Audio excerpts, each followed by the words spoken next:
বকফুলের বড়া অনেকের কাছে পরিচিত, অনেকের কাছে অপরিচিত। আমিও প্রথমবারের মতো বকফুলের বড়া ট্রাই করলাম এবং খেতে কিন্তু অনবদ্য হয়েছিল। এই ফুলটা সব জায়গায় পাওয়া যায় না, তো আমি কিন্তু পাওয়া মাত্রই তুলে নিয়ে এসেছি এবং বকফুল দিয়ে বড়া তৈরি করে খেয়েছি।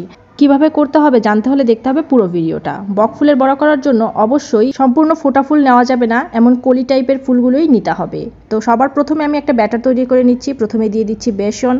এখানে আমি 2 চামচের মতো বেসন নিয়েছি, সেই সাথে আরও দিতে হবে চাউলের গুঁড়া 1 চামচের মতো। তারপরে দিয়ে দিচ্ছি সামান্য একটু হলুদ দেওয়ার পর এখানে সামান্য একটু ময়দা দিয়েছি। এরপর দিয়ে দিচ্ছি মরিচের গুঁড়া, তারপরে গরম মশলার গুঁড়া এবং লবণ।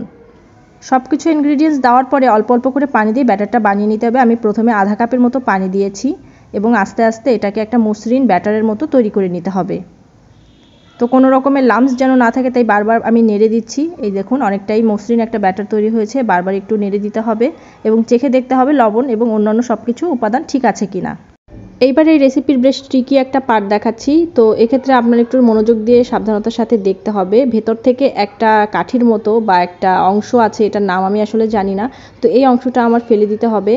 এই অংশটা কিন্তু ভেজে খাওয়া যাবে না, শুধু পাপড়িগুলো রাখতে হবে এবং এই বোটাটা কিন্তু ফেলে দেওয়া যাবে না, তাহলে পাপড়িগুলো একদম খুলে যাবে। তো আমি প্রথমে আস্তে করে দেখিয়েছি, এবার ফাস্ট ফরওয়ার্ডে দেখাচ্ছি। তো একটু সাবধানের সাথে দেখলে আপনি বুঝতে পারবেন কিভাবে এটা খুলে নিতে হবে। তো সবগুলো ফুল আমি আস্তে আস্তে খুলে নিচ্ছি এবং ভিডিওতে আপনি দেখতে পাচ্ছেন যে কিভাবে খুলে নিতে হবে। এবং এটা একটা সম্পূর্ণ ফোটা ফুল ছিল, তো ফোটা ফুলগুলো নেওয়া যাবে না। এরপরে চলে এলাম ভাজার পালা। এখানে কড়াইয়ে পর্যাপ্ত তেল নিয়ে নিচ্ছি। তো এটা ডুবোর তেলে ভাজতে হবে। তো আমার কড়াইটা যেহেতু ছোট, আমি অল্প অল্প করে ভেজে নিব এবং একে একে ফুলগুলো আমি ব্যাটারের মধ্যে দিয়ে দিচ্ছি। 3 পিস প্রথমে ভাজবো, তাই আমি 3 পিস দিয়েছি ব্যাটারের মধ্যে এবং ভালো মতো কোট করে নিতে হবে। এরপর আমি দিয়ে দেবো গরম তেলে। তো আস্তে আস্তে ভাজা হচ্ছে এবং সাবধানতার সাথে দিতে হবে, একটা একটার সাথে কিন্তু লেগে যায়, তো এটা একটু খেয়াল রাখবেন। আবার যদিও ভাজার পর এটা খুলে যায়। তো এক পাশ একটু বাদামি করে ভেজে নিয়ে উল্টে দিতে হবে। চুলার জাল এক্ষেত্রে কিন্তু অবশ্যই মিডিয়াম লো থাকবে, না হলে কিন্তু খুব দ্রুত পুড়ে যাবে। তো 2 পাশ সুন্দর করে ভেজে নিতে হবে বাদামি করে, তারপরে তুলে ফেলতে হবে। এই ধরনের ভাজা খাবার অনেকে বেকিং সোডা ব্যবহার করে, তো আমি কোনো ধরনের বেকিং সোডা ব্যবহার করিনি। চাউলের গুঁড়াতেই এটা যথেষ্ট ক্রিস্পি হয়েছিল।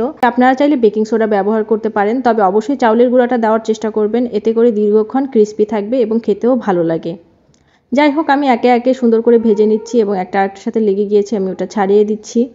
যদিও এটা ভাজার পরে ভালো করে ছেড়েই যায়। আপনারা কারা কারা বকফুল ভাজা খেয়েছেন অবশ্যই কমেন্ট করে জানাবেন। আর এই ভিডিওটা আপনি কোথা থেকে দেখছেন এটাও কিন্তু জানাতে ভুলবেন না।